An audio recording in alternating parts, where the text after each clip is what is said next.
Dapa National High School is one of the leading secondary schools in the division of Siargao, with almost 3,000 diverse learners geographically coming from mainland and island communities in the municipality of Dapa and other neighboring municipalities within Siargao Island. It provides quality education with excellence to the students in both academic and non-academic, molding every individual to the best that they have and preparing them to be a globally competitive individuals.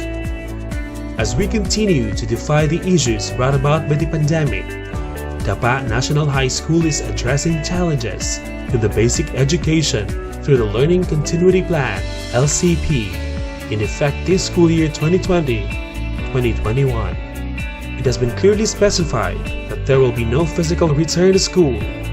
Hence, Dapa National High School is offering alternative learning method or modular instruction as a modality becomes an option.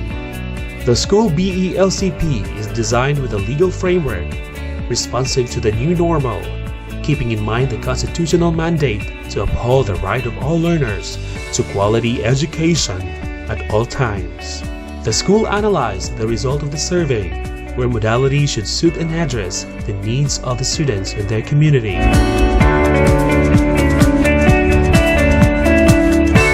Modular instruction as modality of learning.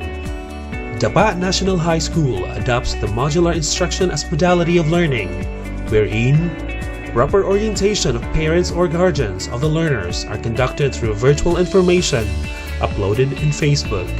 Dapa National High School considers the different dimensions and specific activities corresponding to the 3 key phases of the continuity plan prior to the opening of school, part of the opening of school, and when school is open. It includes safe operations, includes strategic planning for precautionary measures, integration of plan to Brigada Eskwela and Oplan Balik Eskwela.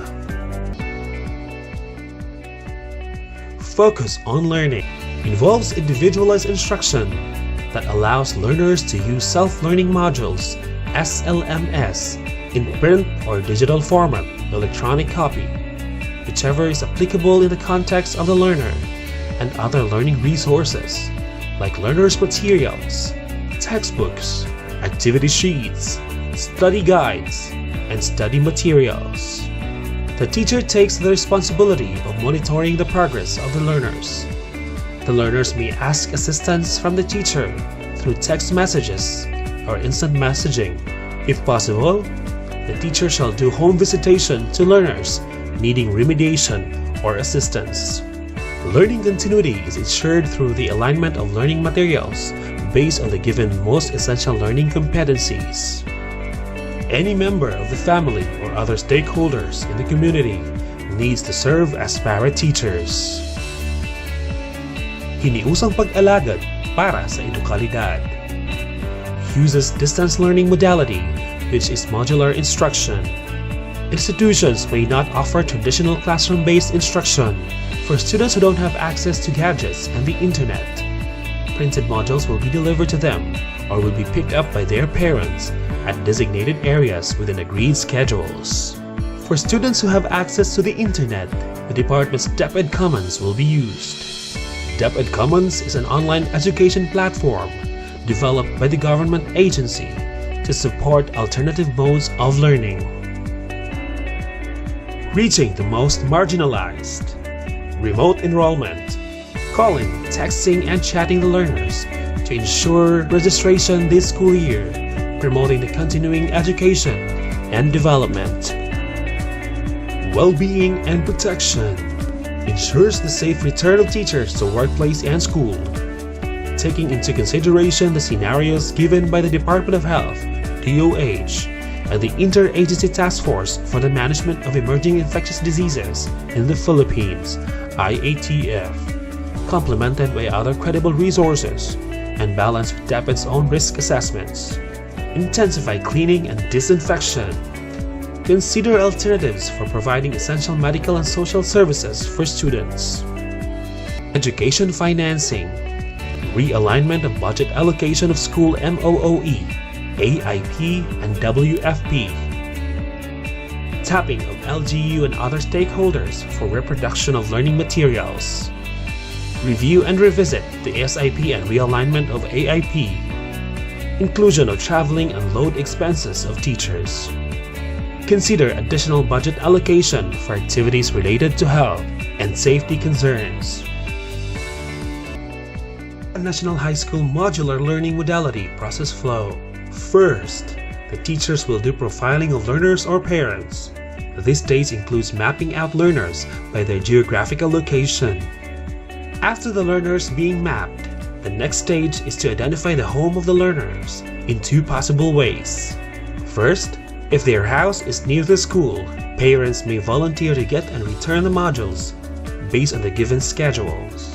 Or, teachers will distribute and retrieve the modules. Lastly, after a week, assessment and feedbacking of learners' performance will be conducted by the teacher.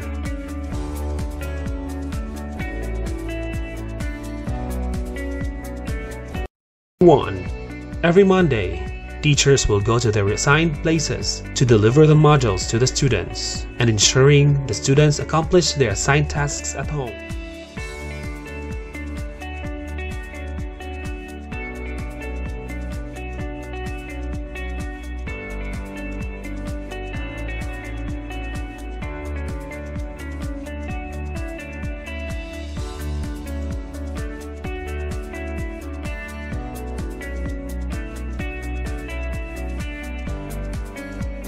Those modules will be collected after a week. On the following week, teachers will collect the modules and ensure that students finished their assigned tasks. Buddy system will be implemented to teachers visiting their assigned places during the delivery of the modules. Day 2.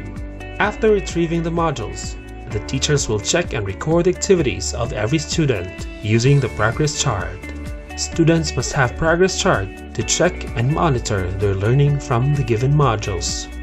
Day 3. Teachers will also provide virtual lessons if ever the students need further clarification on the topics. Day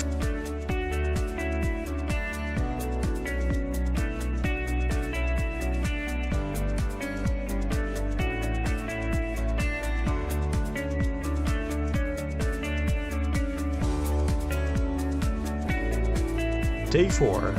Teachers will prepare the materials and secure enough quantity of modules being reproduced and to be delivered during the on-site visit on the following week.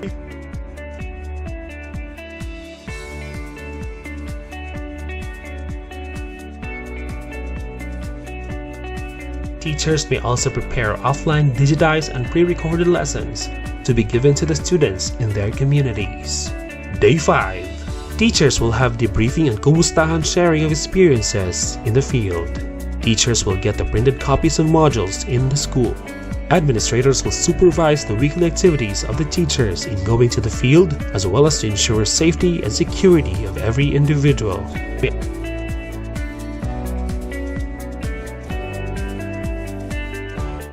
Ako si Jennifer Madera, ang ako anak incoming grade 7 student na National High.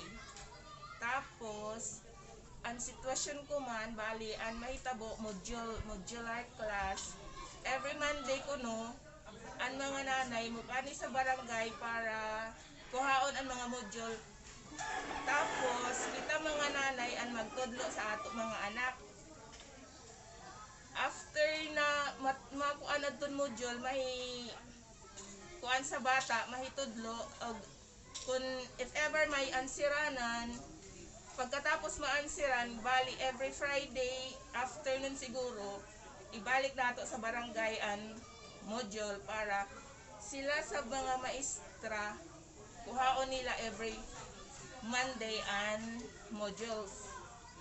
Tapos regarding sa sitwasyon ko man, bali ang problema na ako sa ako anak ay dili man musugot na ako ang magtudlo sa ija. Ang gusto gajud ni Ija na maestra ra gajud ang mutudlo sa ija kay bali ang kunanay dali-dali raman bali kun ako ra magtudlo sa ija kuan raman bali iton di gani mamati magreklamo na sige na tapos na ibayo na ako. amo dyan bali an ako problema sa anak ko. Tapos, hindi lamang sa iba na nanay kung ano sa ilang problema regarding sa mga anak nila. Tapos, pero, mukuan siguro ako, namutabang gadon ako sa ako anak ko, na mahibayo si Ja sa mga subject na ikuan sa ija ihatag. Upon knowing that our school will be using modular modality, questions came in my mind like, does modular modality can create the best teaching learning experiences in this time of pandemic? How can we do differently to help our students learn more without traditional teachers standing beside them in classes? The new normal reminded us to be optimistic and believe on the positive outcomes of our school learning continuity plan. Although, hindi talaga maiiwasan na merong trial and errors along the way. But of course, with the presence of our brilliant school leaders, fantastic and highly creative teachers, and supportive stakeholders, we can provide strategies as fast as the obstacles appeared. Kumbinsido po ako na maihahatid pa rin namin ang edukalidad na edukasyon na kailangan ng bawat mag-aaral.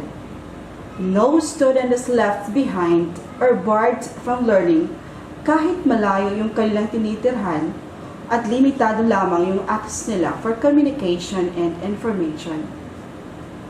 Modules will be a source for reading and reinforcement activities and can guide students to better understand what they can expect to know and be able to do at the end of the learning process.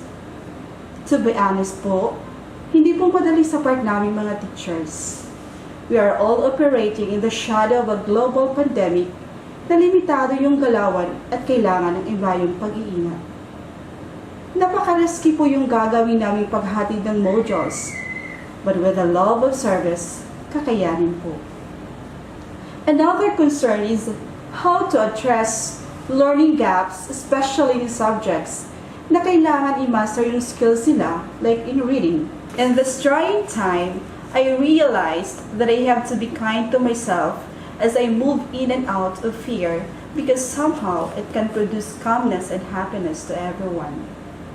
I will reach out to my students as often as I can do to ensure that they can adjust to the new normal and staying safe. Be resourceful and stay connected to Google platforms and other e-learning resources to provide meaningful distance learning experiences kahit hindi man sa lahat ng mga mag-aaral. We will always make ourselves available to students and parents and address any concerns they might have. Learning in these trying times, safety is our priority. Dapa National High School adopted the distance learning or modular learning. As a learner, this is a great challenge for us because there are pros and cons in this kind of learning. First, there is enough or flexible time for us to answer our activity sheets. Second, hassle-free of learning wherein the returning and receiving of modules will be done by the parents in the designated area of each barangay. Third, save money from transportation and snacks. Also, parents can assist and help us over our activity sheets. And lastly, the maximizing reading of our modules. In contrast, there are things that I'm concerned about. First, no physical socialization unlike before. Second, we can talk and share our ideas personally. Third, we can interact to our teachers and to also our classmates. And lastly, our learning is limited. But all of this depends on how much dedicated and determined students in learning from their weekly tasks given by the teachers. So, keep up! Ako si Barangay Captain Novicio Madera sa Barangay 1, Poblasyon Dapa. May tungod kinta sa imin new normal pinaagi kinta sa imin pag eskwela. Kami sa barangay magpasalig kami na kaisa katuwang kami sa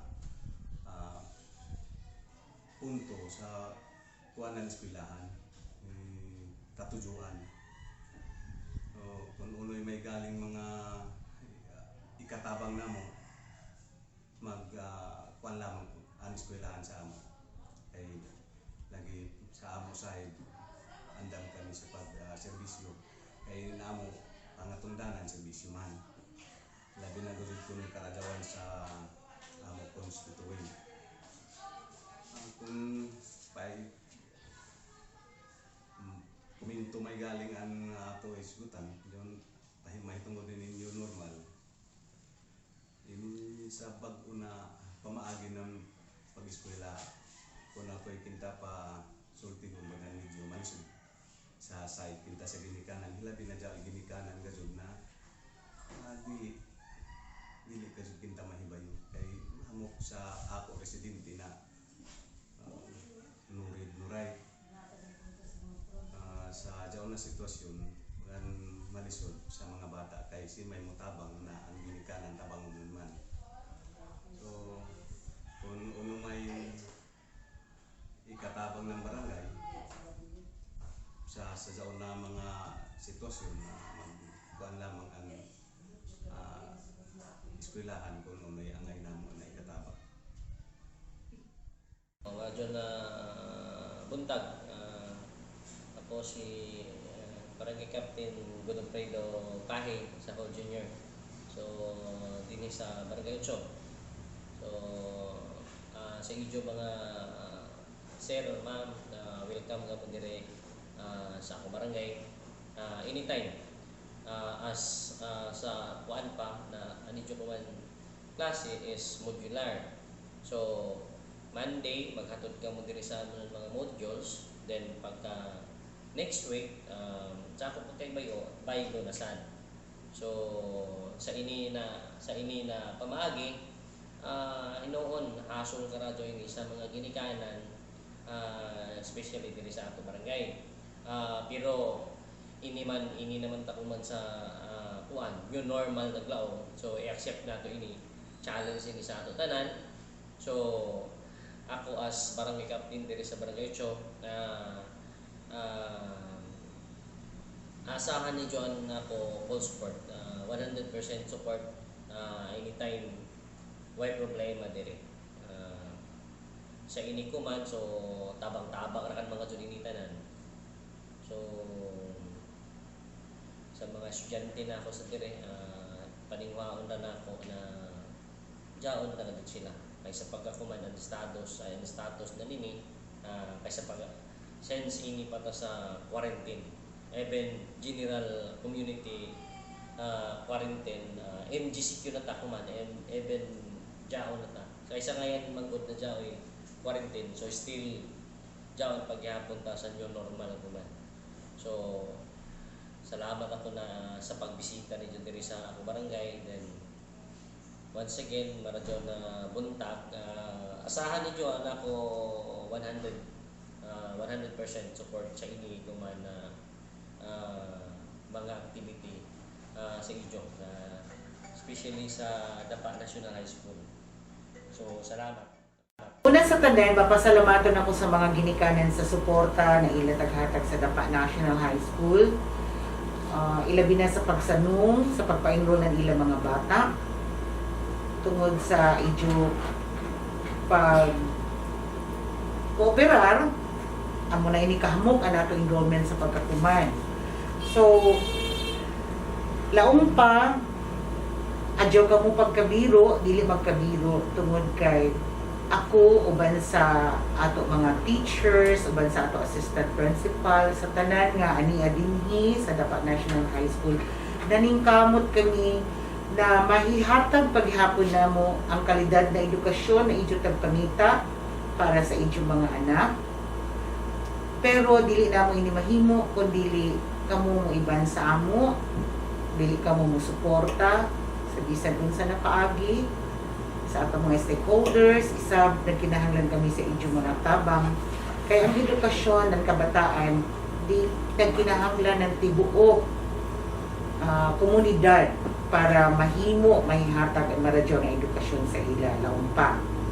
So ano sa Deputy Secretary nagingon na padadyon ang edukasyon bisan pa sa mga sa pandemic, bisan pa sa mga kakulian na ato nahiaguman kuman padadyon ang edukasyon.